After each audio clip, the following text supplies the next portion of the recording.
K-Fun coil building time, and you can see in mine there's just a little bit of juice in there still, tiny bit. So I was going to show you guys a quick trick on how to get that juice out of there. Take the screw out, the fill screw, squeeze your bottle, okay, stick it in the hole, turn the K-Fun upside down, okay. I got to tilt it towards the camera because otherwise it's not going to do nothing. And then you can suck the juice out with the bottle, okay, and squeeze the bottle again. Do that a couple times, and you can get all that juice out of there. It'll all come out. There'll be a little bit in there, of course, there always is. You know, you never get it all out, but this does a pretty good job. So we got that little bit of juice out of there, as you can see. You know, there it is. So that's how you drain a K-Fun, that I do. Okay, and then you take your, you know, this K-Fun is the one that was under that guy threw away, that other truck driver. He was pissed off with it because it was leaking, and he took pliers to it and everything. He really messed this thing up. And the funny part is it's a real one. It's not even a clone. And he took pliers. I mean, the edges right here are all chewed up, and you can clearly see that in the video. I mean, he really messed this thing up. And I asked him about it, and you can see my old coil and cotton wick, and that's the cotton wick I did the other day for you guys. So now we got a K-Fun with no coil. Okay, so we're going to pull that out. Now don't do what I just did, because you'll mess up your threads on the chimney. Okay, so we're going to disassemble this, and while I do that, I'm going to turn off the camera a second. Okay, we're done playing with the K-Fun there for a second. Now what we got here is some 28 gauge. I put it on these. I love these rubber spool things, because then I don't have to worry about the wire getting unraveled. So you just take it off of there and take whatever wire you need, and then you just fold it back like that and just pull, and you can cut off whatever wire you need. And they work really good. See, I'm fortunate enough to live not too far from Temco, so you know what that means. You know, I get any kind of wire I want. So here's your piece of wire, 28 gauge, okay? And what we're going to be doing is a parallel coil. And this is one of my favorite coils. So we're just going to wrap it in a loop like this and try to make it kind of the ends sort of even. I mean, you don't have to be super even with it. And then just kind of squeeze the end down a little bit, okay? And then we're going to torch this thing. And what I like to do is hold it with some pliers, you know, like so, and then just torch it.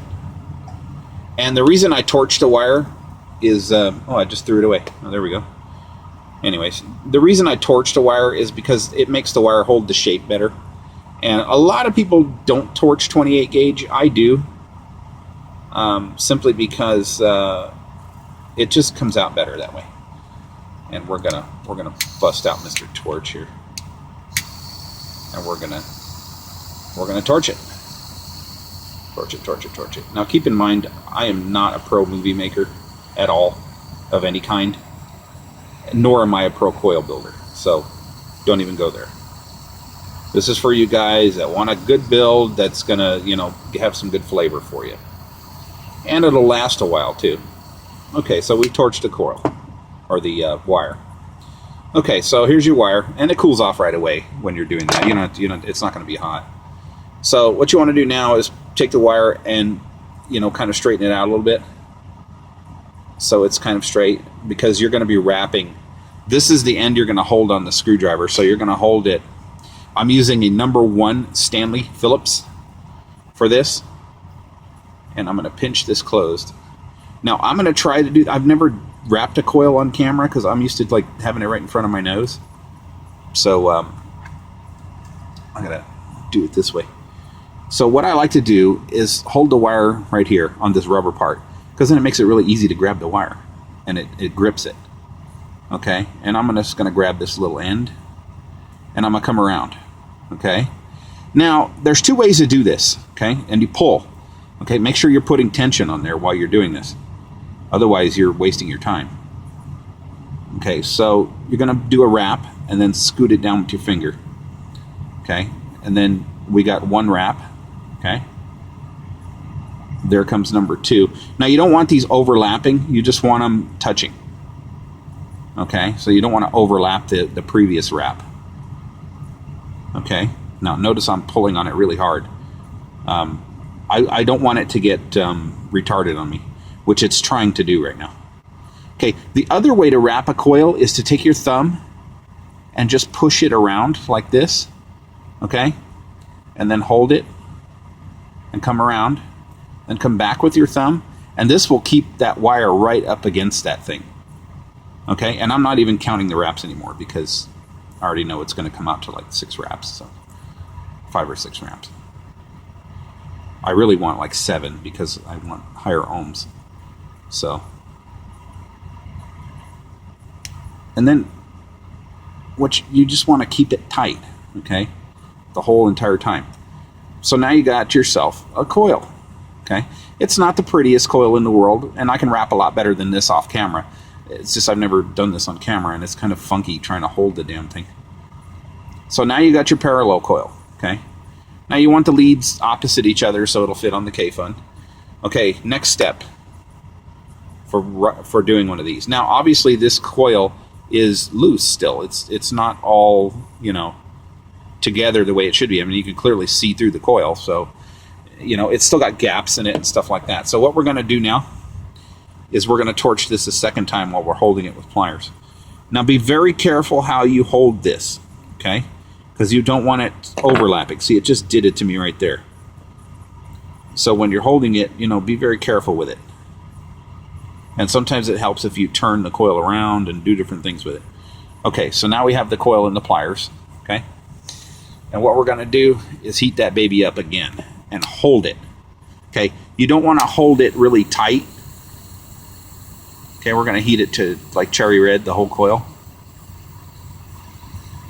And I know it looks like I'm welding, but no, I'm not. I know it's not burning my hand either. Okay, so it's cherry red. Now just hold it, okay? Don't let it go. Hold on to that coil. Okie dokie. Okay, so wait till it cools a second, and then you can just set it down. Okay, that coil now is a lot different looking than it was a minute ago. Okay, now it's all together. I know my camera doesn't focus really well up close because it just doesn't. But anyway, so that looks like a pretty decent coil. Okay, so you got your K-Fun base, you know. Let me get rid of this thing because it's going to fall on my fingers and make me mad. So here's your base, you know, clean it off. Now, fortunately for me, in my truck, I have an air hose connected to my passenger seat because the seats in here are air. So I can blow this out and do all kinds of good things with that. Okay, but we're not going to do that right now. But that's how I normally clean my K-Funs and stuff like that. I just blow them out with air, and they work really well. So basically, mounting the coil. There's 2 ways to do it. Okay, you can mount it with the leads up, like this. Okay, or you can turn it over. Okay, and mount it with the leads down. Now, a lot of people like to mount it up like this because then there's no chance of those leads grounding out and touching the block. But I like it this way because then it ends up tighter on there, and it looks a lot cleaner too. So what we're going to do is stick it back on the screwdriver, okay? Which I think I'm using the wrong screwdriver. Hold on. Yeah, that one's good enough. Okay, we're going to put it back on the screwdriver. And I'm going to stick it right on top of the chimney and just hold it there. And then I'm going to push my wire around. And see how I can just hold it and just wrap that wire around the screw? Sort of, kind of, sort of. Now what I'm trying to avoid is having the wire, the end of the wire, coming off the end of the block this way. When you cut the wire and it's right at the end right here, it's going to have a little tit right on the end. And that little tit could possibly ground out against the chimney. So you want to take your time doing this and get those wires into that screw. Okay, this one is almost done. It's the top part's being a son of a gun. But hold on. Like I said, it's hard to do on camera. I'm not freaking rip trippers, and you know I'm not gonna do the super double dragon nano coil for you guys or something like that because you know I simply don't care about that kind of stuff. Okay, so we're going to tighten that, not all the way, just a little bit. Okay, so the coil is almost mounted. Now we're going to come back with the screwdriver again and just put more thumb on it and do the same thing with the other one. Only I'm going to bring the screw up a little more this time. That other one was kind of hard to do. Now the reason I do this with my thumb holding it is so that the coil keeps its shape while I'm wrapping it, because I'm pretty rough on these things. And you want to take both leads that are sticking out, okay, and just wrap it around the nut, or the, I'm sorry, not the nut, but the screw. Okay, so it's almost wrapped around it. It's real close. Okay, there we go.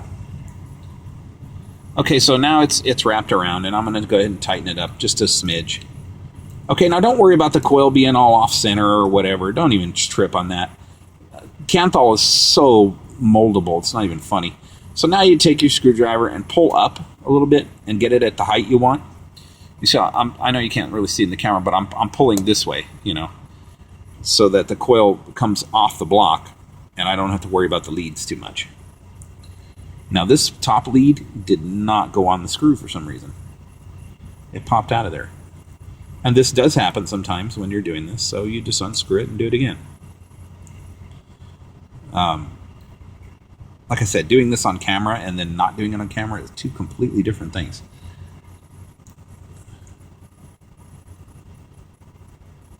So there we go. Now this coil, because I tightened it up too much a little bit, it tended to twist a little bit. So what I'm going to do is fix it. Okay, this is the screwdriver I actually used. Okay, so now we've got that on. Okay, and it's all wrapped around there. And we're going to straighten it out, and we're going to play with it a little bit and get it where I want it, you know, exactly where I want it, air hole wise. Okay, so that's on there. There's your coil. Parallel coil, you know. Now, I want to make sure when I clip this that it's going this way, not off the end this way. Because like I said, when you tighten this down after you clip it, that little tit after you cut it is going to hit the edge of this, and then you're going to have a grounding issue. So we'll put it off of that end. And I'll clip it with some, you know, some of these things because I really like these things. And then we clipped it and we're done. See? And now you guys saw my wicking video. So you guys know how to wick. Well, another thing too, if the coil is off center and it's not perfectly centered, you can roll the screwdriver one way or the other and it'll move the coil over. Just push while you roll and it'll adjust it for you. Okay, so now we have our little coil, okay? And I know on the camera it looks like it's touching the block, but it's not. Okay, so there's your parallel coil. And very simple build, easy to do. The reason you want to use a parallel coil is this. You have twice as much wire there touching the wick now. So if I had a normal, 6 or 7 wrap coil, the coil will be half the width of this way. And you'd only get half of that touching the cotton. With this, you get twice as much wire touching the cotton, which is twice as much vapor. It also keeps from getting a burnt taste. And wicking this is the same as wicking any other coil. You saw that video I did yesterday. Use a loose wick in it, and you'll be just fine. This thing has killer flavor. A lot of people love 28 gauge parallel. There's a few on the forum that actually really like these. So there's your K-Fun coil, 28 gauge. That was on a number 1 Stanley screwdriver. Number 1, right at the end. See, everybody has these, and if you don't, they're like $4.99 at Walmart. So just get them there. Okay, now what I'm looking at right now, real quick, is this section. I'm looking to see if my leads are touching the block where they're not supposed to, and they're not. So we're good. And this video is over with. So enjoy my second part to my wick and coil wrapping series. The next coil, I'll do something a little crazier next time when I get used to doing all this on camera, and how to trying to shoot all this video. It's kind of hard. I mean, my truck is running right now. It's vibrating, and things like that. And you guys don't even know what's going on here. I'm actually in the parking lot of Circus Casino. and I'm wrapping coils. So anyways, in a big truck. But you guys have a good evening. Upcoming video tease. Yeah, that's stainless steel wick.